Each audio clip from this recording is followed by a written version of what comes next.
And so I'm going to bring up, as our final speaker, the mother of Zoe, who not only has been bringing Zoe's poems, smuggling them out in oranges, not quite yet, but it's a good tactic should we ever need to. Yeah.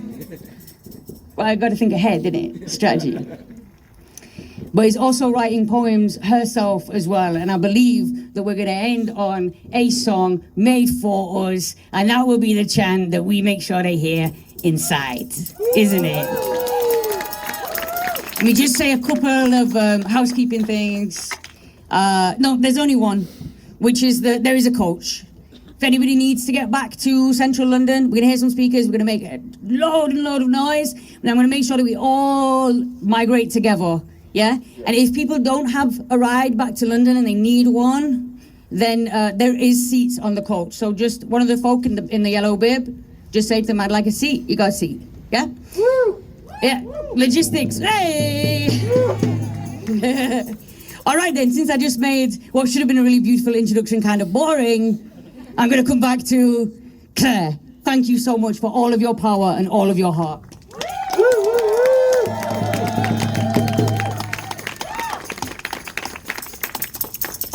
This is Zoe.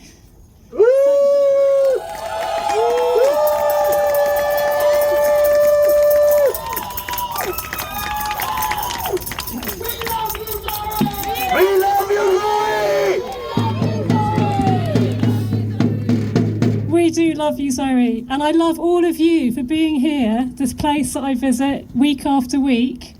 Such a place of isolation and humiliation, and it's been a place of shock and grief for me. And here are all of you standing outside this place, and it's surreal, and it's so heartening, and the solidarity is really warming my cockles. I hope your cockles are warm because it's very cold and you've been standing here for a long time.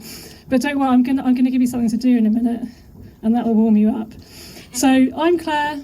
My daughter Zoe turns 21 last month. She should have had a party with her friends and family. She should have been starting her first term at university. Instead, she spent it here at HMP Bronzefield, and we weren't even allowed to bring her a birthday cake. In fact, I was supposed to visit her today at 4 o'clock, and they cancelled the visit. I wonder why. But I'm so proud of her, and I'm in awe of all the Filton 10. They've put their lives on hold and submitted themselves to this humiliating treatment, this incarceration, because they saw that our government wasn't acting to stop a genocide. If our government leaders had a conscience, our loved ones would not be in prison right now. So, as we've heard, Zoe has written a poem. And I was so pleased when she wrote it, because I've been writing poems frantically on her behalf, and now she wrote one for herself, and it breaks me every time I read it. This is a poem that she wrote about people asking her why she was in prison, all the conversations she's had with other prisoners. And it's called Prison Conversations. When they ask why I did it, I tell them about the children, how their childhood is stolen from them, how their skeletons are left charred and smoking, how easily their bodies are crushed by falling buildings, how their skin melts as their flaming tents collapse around them. I tell them of the boy found carrying his brother's body inside his bloody backpack. I tell them of the girl whose hanging corpse ended at the knees. I tell them of the father holding up his headless toddler. I tell them of the mother who received the approximate weight of her family in body parts to bury, as they had all been shattered beyond recognition. Then I tell them about the history, how this has happened time and time again. I tell them about the Stern Gang, the Hilltop Youth, the wars of 48 and 67, Operation Cast Lead and Protective Edge. I explain how they call it mowing the lawn, cleaning the land of these human animals, how they calculate the minimum nutrients to keep everyone alive, chop a bit off and let only that inside, how since the war they've banned chlorine, morphine and children's toys and much more that's needed for people to survive. Finally, I talk about how it was us that started it, with our Balfour Declaration and media suppression. And I say, I cannot stand for this. It can go on no longer. So I took action against Elbit, their weapons supplier. But I never forget to say that it was love, not hate, that called me. Watching their songs and dances for freedom, reading their hope-filled books, listening to their dreams of being doctors, teachers, journalists, and never giving up. That's Zoe's poem.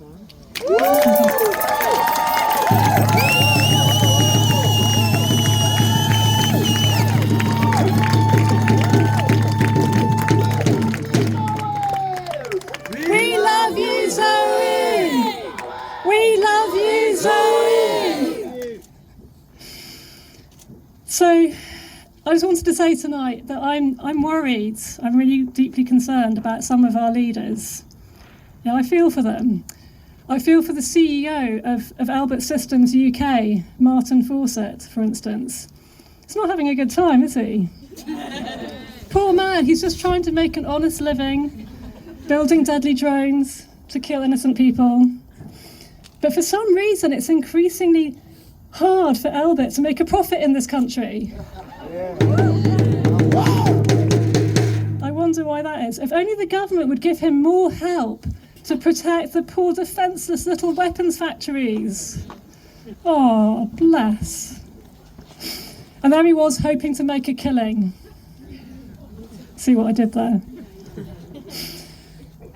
And Sir Keir Starmer, bless him. It must be hard sleeping at night when you're giving military and political cover to a genocide. But he says he's not calling it a genocide, so that's okay then. That's how he gets to sleep. And Shabana Mahmood, Justice Secretary. So I learnt a new phrase recently, and we've heard it here tonight. It's a phrase that made my blood run cold. It goes like this: UK political prisoners. How can that phrase be real? What has happened in this country? So we've heard, I think there are 45 political prisoners in this country right now, including our loved ones, the Filton 10. How does Shabana Mahmood sleep at night? So I'm very worried about all of them, about their mental health, about their sleep. You know, sleep's important. And so I've written them a lullaby. And I wondered if you could all help me sing this lullaby to our poor suffering. We might need a drum for this lullaby. It's quite shouty, if I'm honest. Okay, so I'll teach you the chorus. This is the chorus. How do you sleep? How do you sleep? How do you sleep at night? Can you do that? How do you sleep? How do you sleep? How do you sleep at night? You're good. This is very good. Okay, so the first, I'll go through the verses and I'll say a line and you can repeat it back to me. So, hey, Elbit Systems. Hey, Elbit Systems. How are your profits doing? How are your profits doing? Drone makers, death mongers. Don't make us death mongers. How do you sleep at night? How do you sleep at night? How do you sleep? How do you sleep? How do you sleep at night? Again. How do you sleep? How do you sleep? How do you sleep at night? Hey, Keir Starmer. Hey, Keir Starmer. Friend of Netanyahu. Friend of Netanyahu. Supporter of his genocide. Supporter of his genocide. How do you sleep at night? How do you sleep at night? How do you sleep? How do you sleep? How do you sleep at night? How do you sleep? How do you sleep? How do you sleep at night? Hey, Shabana Mahmood. Hey, Shabana Mahmood. Secretary of Justice. Secretary of Justice. Locking up our children. Locking up our children. How do you sleep at night? How do you sleep at night? How do you sleep? How do you sleep? How do you sleep at night? How do you sleep? How do you sleep? How do you sleep at night?